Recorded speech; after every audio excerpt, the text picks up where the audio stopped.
Samarlakota triple murder కేసును పోలీసులు ఛేదించారు. తల్లి కుమార్తెలను హత్య చేశాడు సురేష్. దీంతో అతను అరెస్ట్ చేశారు. 2 ఏళ్లుగా సురేష్తో మాధురికి వివాహేతర సంబంధం ఉంది. మాధురి కోసం 7 లక్షల పైగా ఖర్చు పెట్టాడు సురేష్. భర్తను వదిలేసి వస్తానని సురేష్పై మాధురి ఒత్తిడి తెచ్చింది. సురేష్ భార్య ఈ విషయం తెలియడంతో గొడవ పెట్టింది. దీంతో మాధురిని వదిలించుకోవాలని సురేష్ ప్లాన్ చేశాడు. ఈ నెల 2న భర్త ఇంట్లో లేడని మాధురి పిలిచింది. ఈ టైంలోనే వాషింగ్ మిషన్ కొనివ్వాలంటూ ఒత్తిడి తెచ్చింది. దీంతో మాధురిని కర్రతో కొట్టి చంపేశాడు సురేష్. స్థానికులు ఉంటారని పిల్లలను చంపాడు నిందితుడు. ఇక సాక్షులుగా ఉంటారని పిల్లల్ని నిందితుడు చంపినట్టు తెలుస్తుంది. దోపిడీగా జరిగినట్లు కలరింగ్ ఇచ్చేందుకు ఇంట్లో నగదు ఎత్తుకెళ్లాడు సురేష్. మొత్తం మీద ఈ వ్యవహారం సంచలనం రేపింది. సామర్లకోట ట్రిపుల్ మర్డర్ కేసు వ్యవహారానికి సంబంధించి ఆసక్తికర పరిణామాలు అయితే చోటు చేసుకున్నాయి. ఇక ఈ వ్యవహారంలో తొలుత భర్తను అనుమానించారు. భర్త డ్రైవర్గా పనిచేస్తాడు, నైట్ డ్యూటీకి వెళ్తాడు. అయితే అతను డ్యూటీలోనే ఉన్నట్టుగా పోలీసులు నిర్ధారించుకున్న తర్వాత అతను హత్య చేయలేదని, అతనికి ఈ హత్యకు ఎలాంటి సంబంధం లేదని పోలీసులు భావించారు. అయితే ఆ భర్త డ్యూటీ నుంచి తిరిగి రాగానే రక్తపు మడిగిలో భార్య పిల్లలు పడి ఉండడాన్ని చూసి తట్టుకోలేక వెంటనే పోలీసులకు ఫిర్యాదు చేశాడు. విగత జీవులుగా మారిన భార్య పిల్లలు చూసి షాక్ గురయ్యాడు. భర్త వెంటనే పోలీసులకు సమాచారం ఇవ్వడంతో పోలీసులు భర్తను కూడా క్రాస్ చెక్ చేశారు. కానీ నిందితుడు వేరే వ్యక్తి అని తెలుసుకున్న తర్వాత పోలీసులు అతని కోసం ఆరా తీశారు. అతన్ని పట్టుకున్న తర్వాత పోలీసులు తమదైన స్టైల్లో విచారించినప్పుడు మొత్తం వ్యవహారం బయటపడింది. వాస్తవానికి ఈ నిందితుడు సురేష్ ఎవరైతే ఉన్నారో ఈ హత్య గావించబడ్డ మాధురితో అతనికి గత 7 ఏళ్లుగా వివాహితర సంబంధం కొనసాగుతున్నట్టుగా తెలిసింది. సో ఈ సంబంధానికి సంబంధించి ఇద్దరి మధ్య గొడవలు ప్రారంభమయ్యే ఇటీవల కాలంలో ఇక సురేష్ ఆ మాధురి కోసం దాదాపు 7 లక్షలు ఖర్చు పెట్టినట్టుగా చెప్తున్నాడు. సో మొత్తం వ్యవహారం సురేష్ భార్యకు తెలవడంతో ఇంట్లో గొడవలు జరుగుతున్నాయి. అయితే మాధురిని వదిలించుకునే క్రమంలో సురేష్ తన ఇంటికి వెళ్ళాడు. ఇంట్లో ఎవరు లేరని పిలిచిన మాధురి మాట ప్రకారం ఇంటికి వెళ్ళాడు. దీంతో మరిన్ని వస్తువులు కావాలంటూ ఇంట్లో హోమ్ నీడ్స్ కావాలంటూ పట్టుబట్టింది. కూలర్ కొనివ్వమంటూ ఆమె గొడవ చేయడంతో ఆగ్రహించిన సురేష్ ఆమెపై దాడి చేసి చంపినట్టుగా తెలుస్తుంది. ఇక చూసిన పిల్లలు ఎక్కడ సాక్ష్యం చెప్తారేమోనని బయటికి తన విషయం పొక్కుతుందేమో అని చెప్పేసి పిల్లల్ని కూడా హత్య చేశాడు. సో టోటల్గా 3 మర్డర్లు చేశాడు. ఈ మొత్తం వ్యవహారంలో మొత్తం 3 చంపేశాడు సురేష్. అంటే ఇక్కడ ఈ వివాహితర సంబంధం అంటే ఈ మొత్తం వ్యవహారానికి సంబంధించి మనకు కంప్లీట్గా తెలుస్తున్న విషయం ఏంటంటే వివాహితర సంబంధానికి సంబంధించి జరుగుతున్న పొరపాట్లు తప్పుల మీద తప్పులు చేస్తున్నాడు. సురేష్ అనే వ్యక్తి తొలుత ఆమెకి 7 లక్షలు ఖర్చు పెట్టాడు 7 సంవత్సరాలుగా. చివరికి వదిలించుకునే క్రమంలో ఏదో ఒక మాట చెప్పి వదిలించుకుంటే అయిపోయేది. కానీ ఆమెని ఎలాగైనా వదిలించుకోవాలనే క్రమంలో ఆమె చెప్పిన అంశాలు ఇంకా తనతో ఖర్చు పెట్టిస్తుందనే కోపంతో ఆమె తల పగలగొట్టి చంపేశాడు. అంతేకాదు అది చూసిన పిల్లల్ని కూడా చంపేశాడు. అంటే ఇక్కడ ముగ్గురిని హత్య చేశాడు. 3 హత్యలు.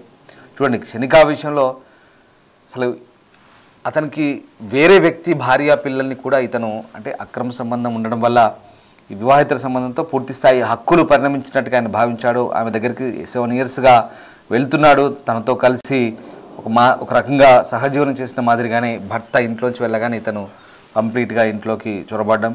సో ఆమెతో కంప్లీట్గా 7 సంవత్సరాలుగా ఈ అఫైర్ కొనసాగిస్తున్నాడు. దీంతో ఆమె చెప్పిందల్లా చేయడం, ఆమెకి డబ్బులు ఖర్చు పెట్టడం ఇదంతా జరిగింది. కానీ ఇప్పుడు చివరికి ఆమెను హత్య చేశాడు. ఇక ఆ హత్య బయటపడకుండా ఇంట్లో నగదు ఎత్తుకెళ్లే ప్రయత్నం చేశాడు. దోపిడీ జరిగినట్టుగా ఏదో కలరింగ్ ఇచ్చే ప్రయత్నం చేశాడు. కానీ మొత్తం వ్యవహారం బయటపడింది. కాల్ డేటా ఆధారంగా పోలీసులు నిందితుని పట్టుకున్నారు. ప్రస్తుతం నిందితుని అదుపులోకి తీసుకున్న తర్వాత పోలీసులు అనేక ఆసక్తికర అంశాలు వెల్లడించారు. ఒకసారి జిల్లా ఎస్పీ ఈ అంశం గురించి మాట్లాడారు, చూద్దాం.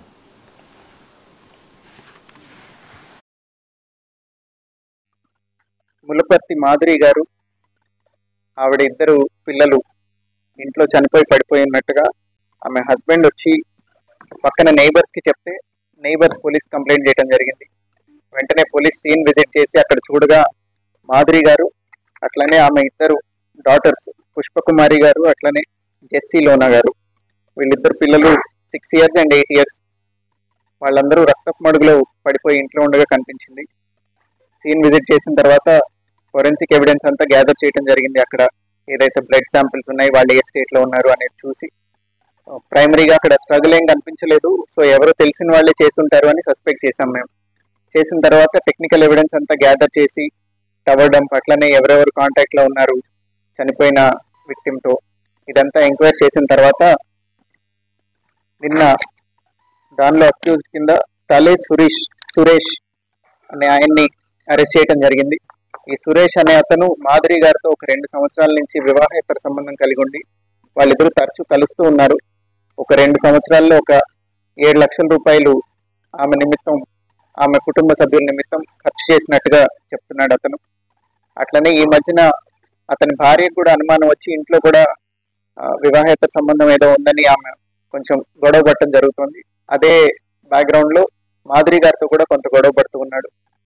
సో థర్డ్ ఇన్సిడెంట్ కి ముందు రోజు రాత్రి మాధురి గారి భర్త లేని సమయంలో ఆవిడ కాల్ చేసి పిలవగా ఆవిడ ఇంటికి వెళ్ళి వెనక డోర్ నుంచి ప్రవేశించి ఆవిడతో పాటు కాసేపు టైం గడిపిన తర్వాత ఇంకొంచెం బంగారము, వాషింగ్ మెషిన్ కొనమని ఆవిడ అడిగేసరికి అతని కోపంతో ఒక దుడ్డు కర్ర తీసుకొని ఆవిడని ఒక దెబ్బ కొట్టడం జరిగింది. కొట్టిన తర్వాత ఆవిడ కింద పడిపోయిన శబ్దానికి పిల్లలు లేచేసరికి వాళ్ళు ఎక్కడ ఐ విట్నెస్లు అవుతారు అని వాళ్ళిద్దరిని కూడా కొట్టేసి అక్కడి నుంచి వెళ్ళిపోయాడు. వెళ్ళిపోయిన తర్వాత మేము ఎప్పుడైతే అతన్ని అరెస్ట్ చేసామో 7వ తారీఖున షుగర్ ఫ్యాక్టరీ దగ్గర, అక్కడ అతని లారీని కూడా సీజ్ చేయడం జరిగింది. ఆ లారీలో కొంత బంగారము, వెండి ఇవన్నీ కూడా కనిపించాయి. అవన్నీ ఎందుకు తీసుకొచ్చామని అడగక ఇది దొంగతనం చేసి ఎవరో తీసుకెళ్లిపోయినట్టు కనిపించినట్టు ఉంటుందని ఆవిడ వేలకున్న ఉంగరాలు లాక్కొని వచ్చేసాడు అతను.